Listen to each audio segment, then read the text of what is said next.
ஒரு வெற்றியை நீங்கள் பெற்றுத்தர வேண்டும் என்று உங்களை எல்லாம் வேண்டி கேட்டுக்கொள்கிறேன். நம்முடைய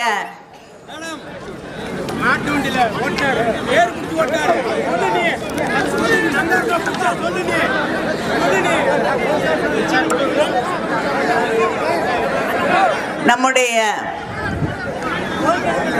தேர்தல் பொதுக்கூட்டங்களிலே மக்களை பார்த்து நாம் உதயசூரியன் சின்னத்திலே வாக்களிக்க வேண்டும் என்று கேட்கும் பொழுது உரிமையோடு கேட்கிறோம். மக்களுக்கு கொடுத்திருக்கக்கூடிய வாக்குறுதிகளை எல்லாம் நிறைவேற்றி விட்டோம், அதனால எங்களுக்கு ஓட்டு போடுங்க அப்படின்னு தலை நிமிர்ந்து உரிமையோடு கேட்கிறோம். தலைவர் கலைஞர் அவர்களின் மகன் முத்துவேல் கருணாநிதி ஸ்டாலின் அவருடைய தமிழ்நாட்டில் எங்க போனாலும் தலைவருடைய தொலைக்காட்சி பற்றி பேசினா இன்னைக்கும் ஓடுதுங்கிறாங்க. இன்னைக்கும் பல வீடுகளிலே அவர் எந்தெந்த வீட்டுக்கு தொலைக்காட்சி பெட்டி கொடுத்தாரோ அந்த வீட்டிலெல்லாம் இன்னைக்கும் பயன்படுத்தி கொண்டிருக்கிறார்கள். அதுதான் தலைவர் கலைஞர் அவர்கள். மக்கள் மனதிலிருந்தோ நீங்களே அவர் கொண்டு வந்த திட்டங்களும் மக்களை விட்டு நீங்காமல் இருக்கிற தலைவர் தான் தலைவர் கலைஞர் அவர்கள். அந்த தலைவர் கலைஞர் அவர்களின் வழியிலே அண்ணன் தளபதி அவர்கள் தேர்தல் வாக்குறுதிகளை நிறைவேற்றி தந்திருக்கக்கூடிய தலைவர் தான் நம்முடைய முதலமைச்சர் அண்ணன் தளபதி அவர்கள். 1000 ரூபாய் மகளிர் உரிமை தொகை வழங்குகிறேன் என்று தேர்தல் நேரத்தில் சொன்னாங்க. எடப்பாடி பழனிசாமி அதெல்லாம் கொடுக்க மாட்டாங்க, கொடுக்க முடியாது அப்படின்னு சொன்னார். ஆனால் தேர்தல் முடிஞ்ச உடனே அதை நிறைவேற்றி காட்டிய முதலமைச்சர் நம்முடைய அண்ணன் தளபதி அவர்கள். கிட்டத்தட்ட 1,31,00,000 மகளிர் தமிழ்நாட்டில் அந்த மகளிர் உரிமை தொகையை பெற்றுக்கொண்டிருக்கிறார்கள். அடுத்து நம்ம ஆட்சி வந்த உடனே எவ்வளவு?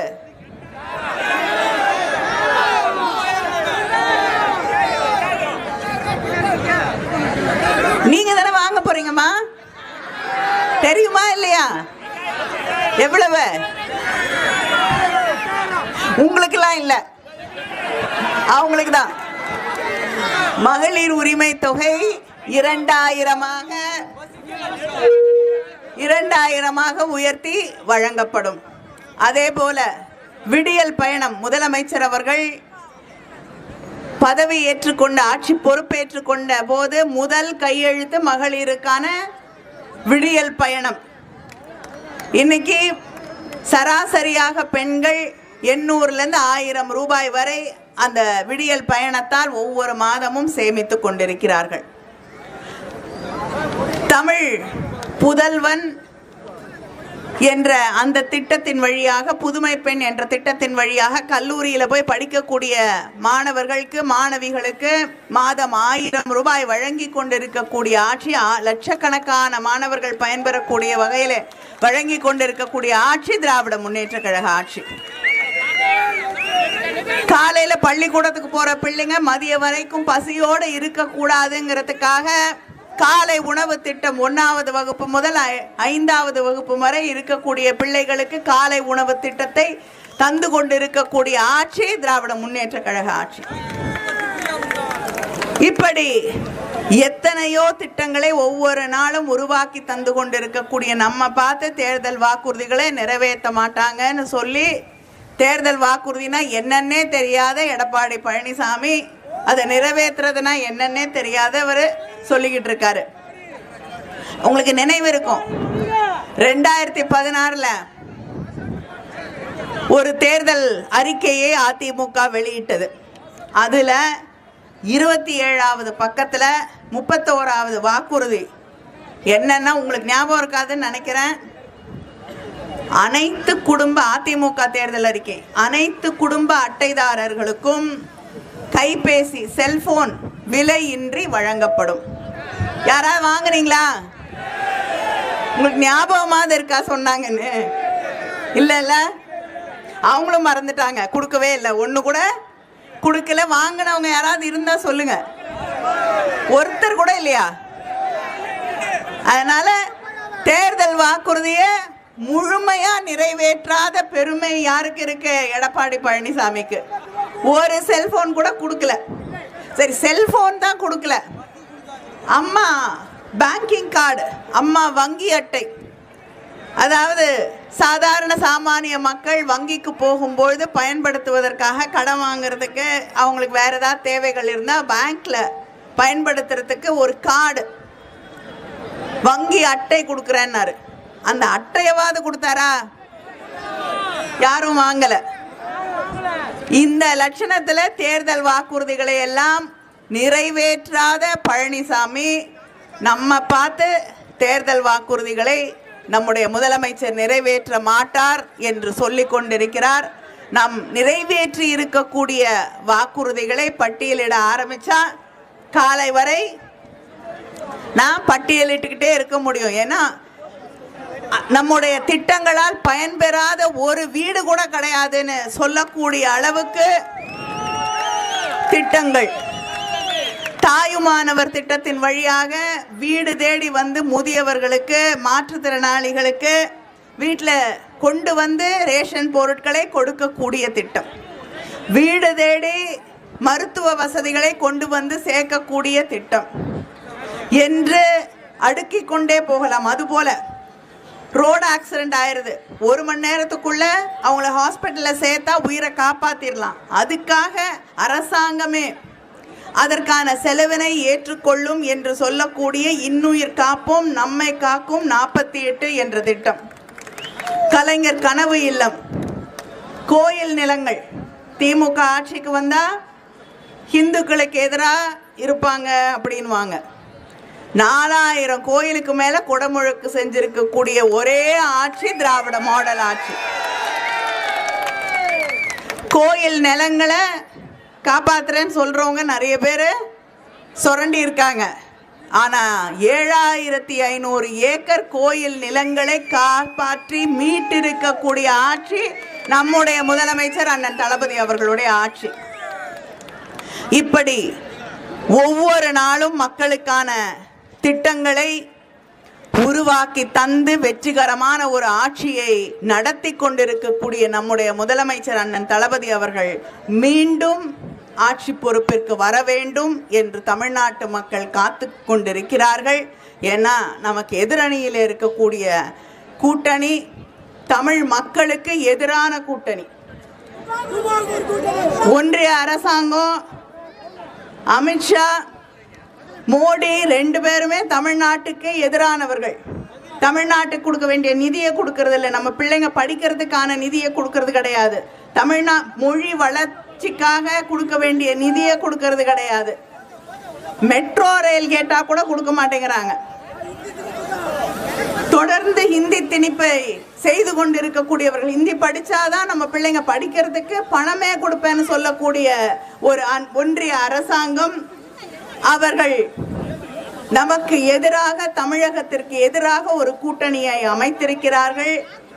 அந்த கூட்டணிக்கு நம்முடைய முதலமைச்சர் அவர்கள் சொல்லி இருக்கிறார்கள், இது தமிழ்நாட்டிற்கும் என்டிஏவுக்குமான தேர்தல், திராவிட முன்னேற்ற கழகத்துக்கும் என்டிஏ தேர்தல், தமிழ்நாட்டை காப்பாற்ற வேண்டிய தேர்தல், தமிழ்நாட்டின் சுயமரியாதையை, தமிழ்நாட்டின் அடையாளத்தை, தமிழ் மொழியை காப்பாற்ற வேண்டிய தேர்தல் என்ற அந்த உணர்வோடு நாம் இந்த தேர்தலிலே வாக்களிக்க வேண்டும்.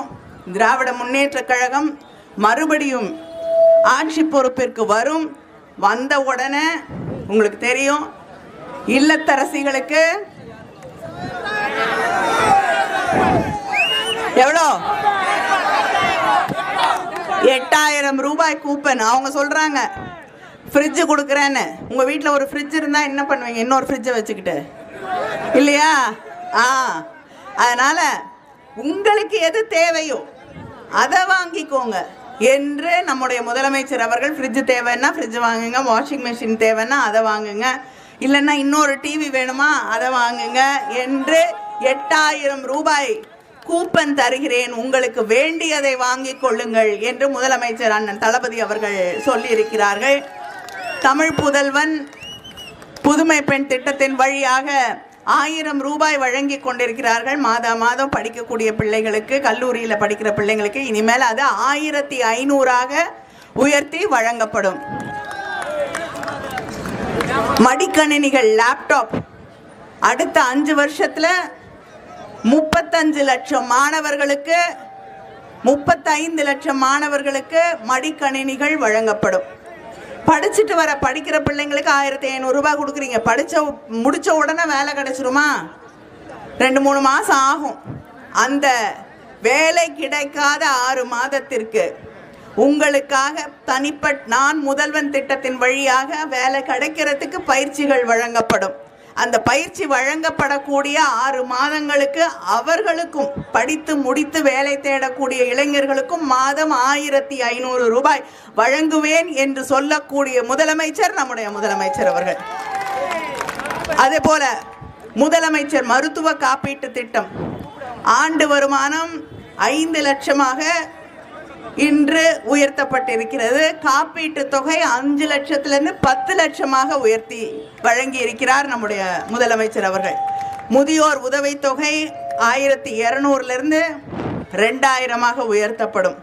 மாற்றுத்திறனாளிகளுக்கான உதவித்தொகை 1500 2500 உயர்த்தி வழங்கப்படும். அதுபோல விவசாயிகளுக்கு நம்ம தலைவர் கலைஞர் அவர்கள்தான் மின் கட்டணம் கிடையாது என்று கொண்டு வந்தார்கள் விவசாயிகளுக்கு. இன்னைக்கு நம்முடைய முதலமைச்சர் மின் மீட்டரே பொருத்தாத மின் மோட்டார்கள் 20 லட்சம் விவசாயிகளுக்கு மேல் வழங்குவேன் என்று தேர்தல் அறிக்கையிலே அவர்கள் உங்களுக்கு வாக்குறுதி அளித்திருக்கிறார்கள். தேர்தல் முடிந்தவுடன் 20 லட்சம் விவசாயிகளுக்கு மேல் அந்த திட்டத்தால் பயன்பெறுவார்கள். நெல் கொள்முதல் விலை குவிண்டாலுக்கு 3500ஆக உயர்த்தி வழங்கப்படும். பால் கொள்முதல் விலை 5 ரூபாய் 1 லிட்டருக்கு உயர்த்தி வழங்கப்படும். 24 மணி நேரம் இயங்கக்கூடிய கால்நடை மருத்துவமனைகள் தேவைக்கு ஏற்ப துவங்கப்படும். இது அத்தனையும் நம்முடைய திராவிட மாடல் ஆட்சி மறுபடியும் ஆட்சிக்கு வந்தவுடன் ஆட்சிக்கு வரப்போறது நம்ம தான்.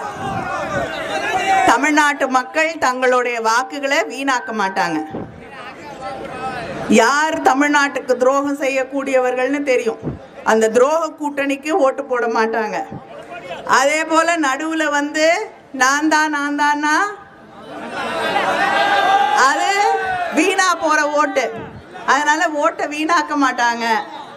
தெளிவா யார் ஆட்சிக்கு வந்தால் தமிழ்நாட்டை காப்பாற்றுவார்கள், இங்கே இருக்கக்கூடிய நம்முடைய பிள்ளைகளுடைய எதிர்காலம் பாதுகாப்பாக இருக்க வேண்டும். ஒன்றிய அரசாங்கம் எந்த அச்சுறுத்தலை கொண்டு வந்தாலும் எதிர்த்து நிற்கக்கூடிய திராணி உள்ள இயக்கம் திராவிட முன்னேற்ற கழகம் என்ற அந்த உணர்வோடு வாக்களிப்பார்கள் என்று எனக்கு நிச்சயமாக தெரியும்.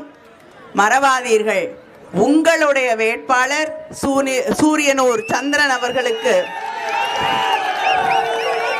நம்முடைய தலைவர் கலைஞர் அவர்களுடைய சின்னம் உதயசூரியன் சின்னத்திலே வாக்களித்து அவரை வெற்றி பெற செய்ய வேண்டும் என்று உங்களையெல்லாம் வேண்டி கேட்டுக்கொள்கிறேன். நன்றி, வணக்கம்.